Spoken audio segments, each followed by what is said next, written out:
So, ఇప్పుడు ఈ June నుంచి ఈ ఇయర్ డిసెంబర్ వరకు ఆల్‌మోస్ట్ ఒక 10-20 కంపెనీల వరకు పెద్ద పెద్ద వెల్ నోన్ కంపెనీస్ అంతా కూడా ఐపీఓకి రాబోతున్నాయి కాబట్టి, అంటే సాధారణంగా ఐపీఓకొచ్చాక ఎలా కొనొచ్చు ఏంటనేది అందరికీ తెలిసిందే.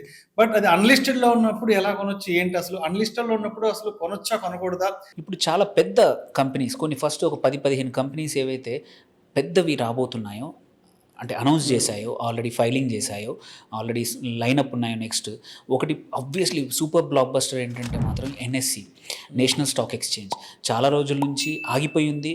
అట్లీస్ట్ ఒక 5-6 సంవత్సరాల నుంచి లిస్ట్ ఎప్పుడవుతుందా అని వెయిట్ చేస్తూ ఉన్నాము. మనం ఒక 15 రోజుల బ్యాక్ చూసాము ఏంటంటే సెబీ చీఫ్ హిమ్సెల్ఫ్ తను ఏం చెప్పాడంటే ఏదైతే అడ్డంకులు ఉన్నాయో ఎన్ఎస్సికి అడ్డంకులన్నీ తీసేసాము, మేము ఒక అగ్రిమెంట్కి వచ్చేసాము, ఆ అడ్డంకులకు బదులు ఫీజు ఏదైతే ఫైన్ ఉందో వాళ్ళు కట్టడానికి ఒప్పుకున్నారు.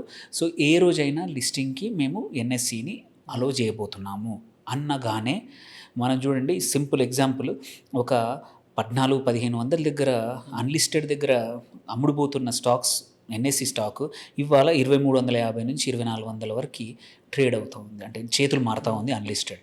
అండ్ ఇంపార్టెంట్ ఏంటంటే ఇది one of the biggest unlisted, అంటే షేర్ హోల్డర్స్ జనరల్గా లిస్టెడ్ వాటికి కోట్ల మంది ఉంటారు. ఒక అన్లిస్టెడ్ స్టాక్‌కి కూడా ఎన్ఎస్సి ఇన్ని రోజుల నుంచి వెయిట్ చేస్తుంది కాబట్టి చాలామంది ఎంటర్ అయ్యి ఉన్నారు, వెయిట్ చేస్తూ ఉన్నారనమాట. So that is one of the big. దీని తర్వాత Tata capital very consumer focused, already అందరికీ తెలిసిన బ్రాండ్. బజాజ్ ఫైనాన్స్ ఇవన్నీ చూసాము ఎన్ని ఎన్బిఎఫ్సిలు ఎంత బాగున్నాయో.